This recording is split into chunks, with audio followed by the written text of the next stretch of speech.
Pokemon is great. We all agree, don't we? It's an awesome franchise ranked amongst other franchises. But what makes it so great? In my opinion, what makes a very good game series is when they are not afraid to take risks. When they go away from the norm and they are able to branch out and also make it great. Take Mario, for example. It's a platforming game that has been golfed, that has been carded, that has been papered, that has been partied, that has been makered. Point is, Mario has a bunch of different spin-offs that are outside of the standard Mario formula, and that makes it great.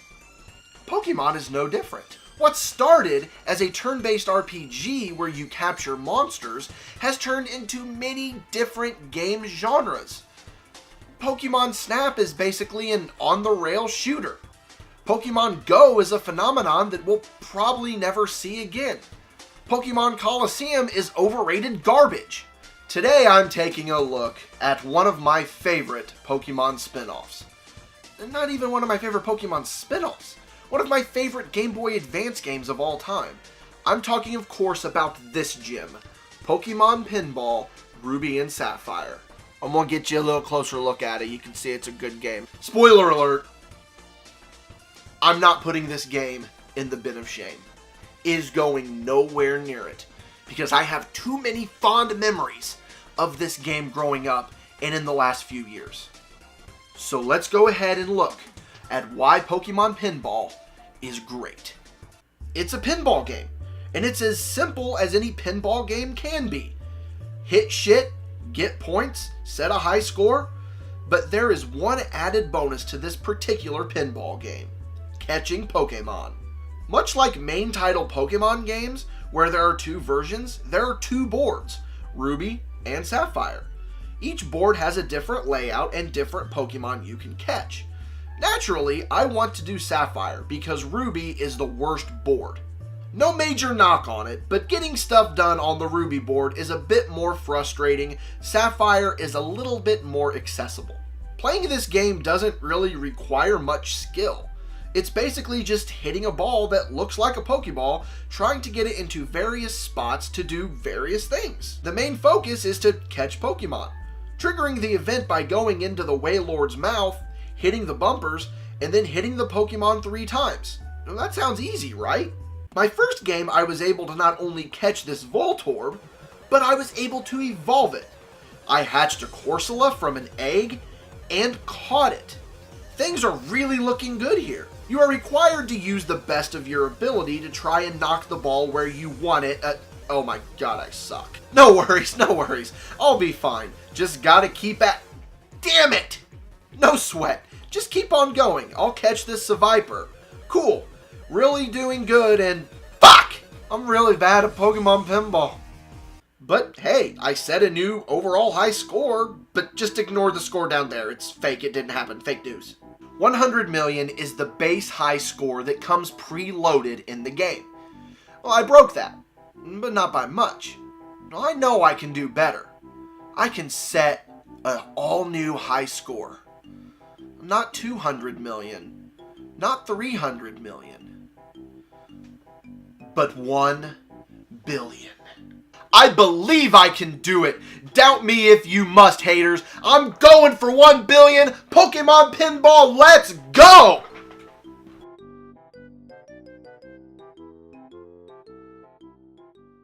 And now, your WMS Saturday night lineup. Starting with Action 12 News with Peach Collins, followed by the Fortnite Fortport with Trevor Portly the Kid Porter. Welcome to Action 12 News. I'm your host and anchor, Peach Collins. Or at least, I was, until a gypsy stole my money. I didn't have anywhere to go with this story, but just know I lost a lot of money. I'm very, very sad, and I need someone to help me. Today we have Joshy Cooper talking about a video game today. Name. Let's hear about it. Josh, From the show. Actually, my name is Josh, RocketGruntJosh Thomas.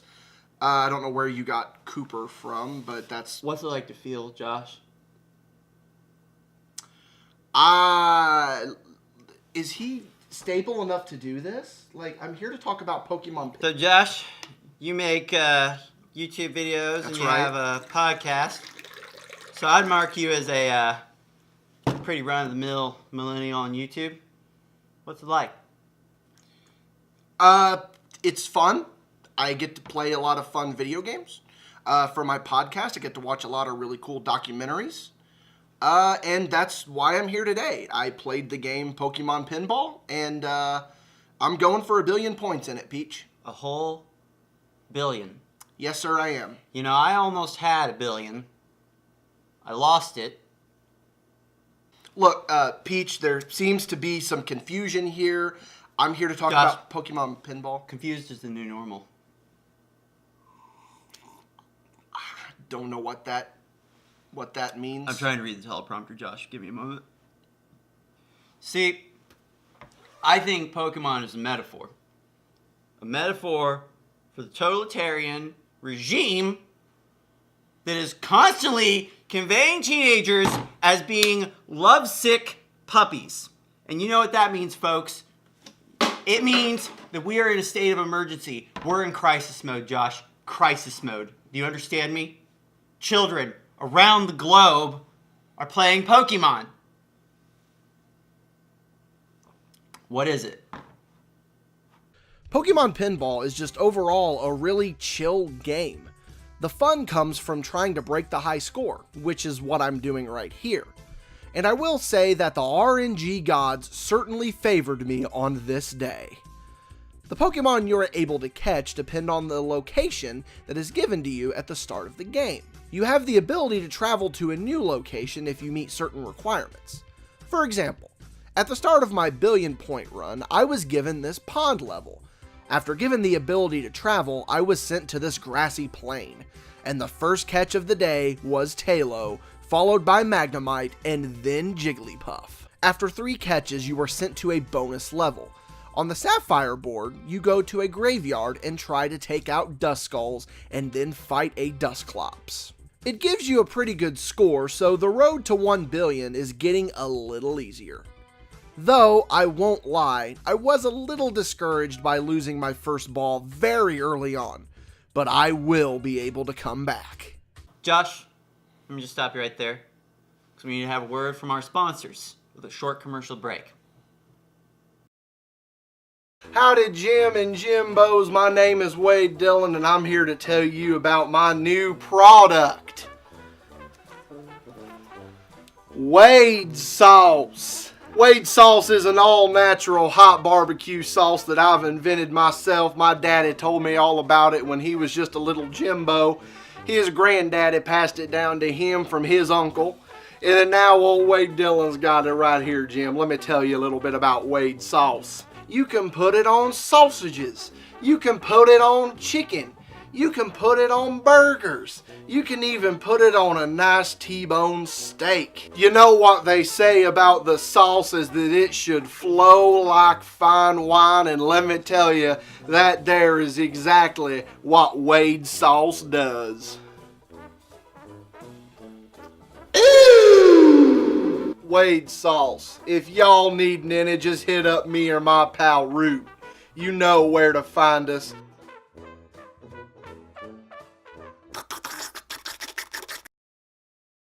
Hello, and welcome back to Action 12 News.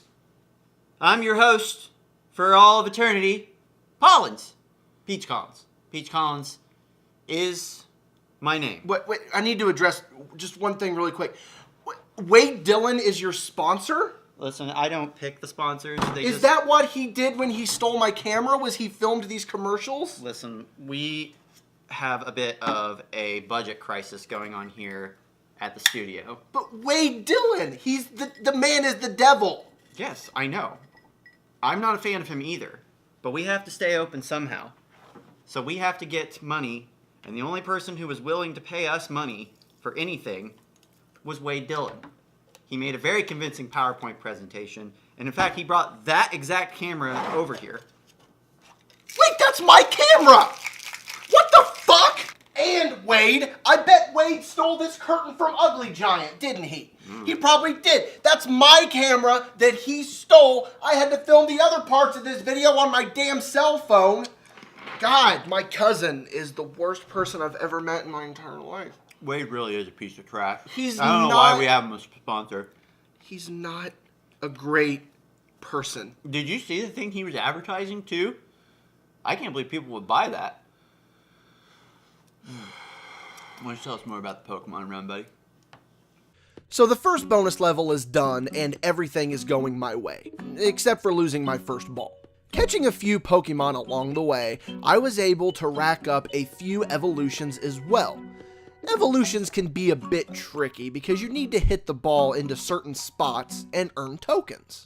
With a little patience you can pull it off, but it can be frustrating to say the least. I tried to evolve this Gloom into Bellossom a couple of times and came up short, but I was finally able to pull it off. Even after a freak mishap where I lost my ball again, I was sitting at 0. The next fail would be my last, but I was able to gather up enough coins to purchase a new ball. And later, after catching this Cacnea, I was given a free ball. Thank you, blessed Cacnea. I owe it all to you. Another bonus level, and you are tasked with taking on this Kyogre. It can be a bit tricky, because the timing of it is crucial. Kyogre can freeze your ball and trap it in whirlpools, but if you hit the ball into certain windows, a hit can happen and Kyogre goes down. Defeat Kyogre twice, and you catch it. Yes, I captured the mighty Kyogre. Bow to me.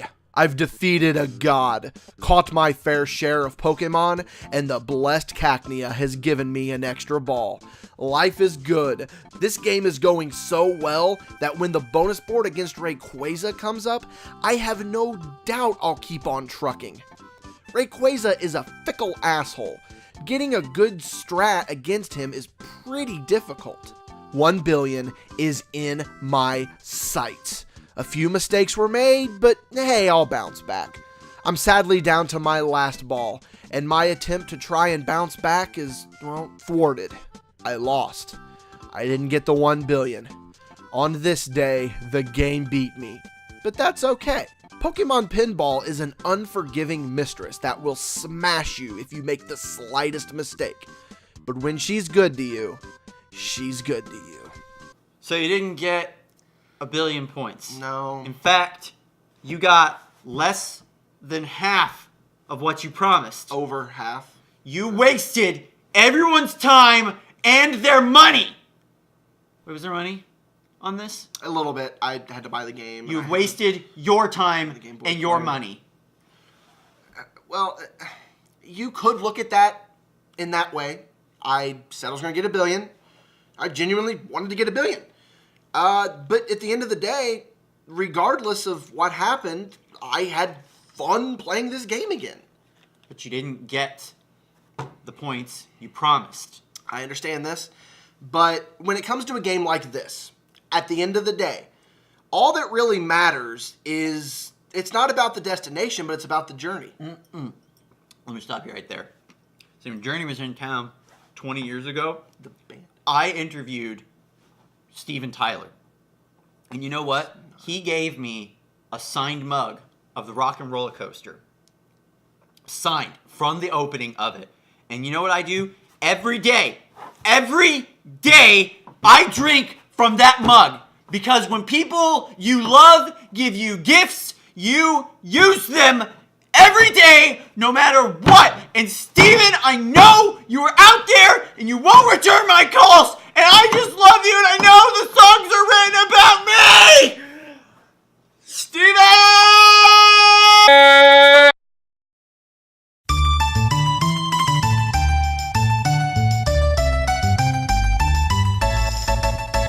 Hello, and welcome to Action 12 News. I'm your host, Peach Collins. Or at least I was, till I lost everything in a gambling incident and a fire. Not that the two are related, it's just that they seem to happen in the same building. Welcome to Action 12 News. I'm your host, Peach Collins. Or at least I was, until I lost $4,000 on a horse. I wasn't actually betting on the horse, I was just riding a horse and lost. Hello, and welcome to Action... Oh, fuck. Hang on.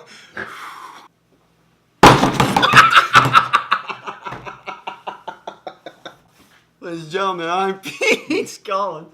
Today we're talking to Joshy, the Rocky Thompson. And he's going to be talking about some video game. Josh? Welcome to the show! Thank you for having me, Peach. It's actually RocketGruntJosh. Josh, what's it like to feel? Josh, you're a YouTuber and a podcaster, right?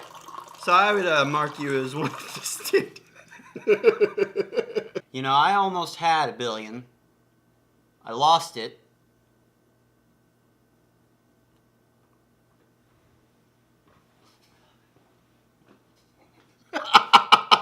Children screaming and crying.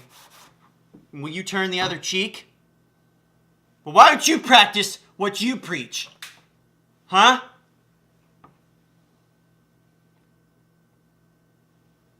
Huh? You want to listen?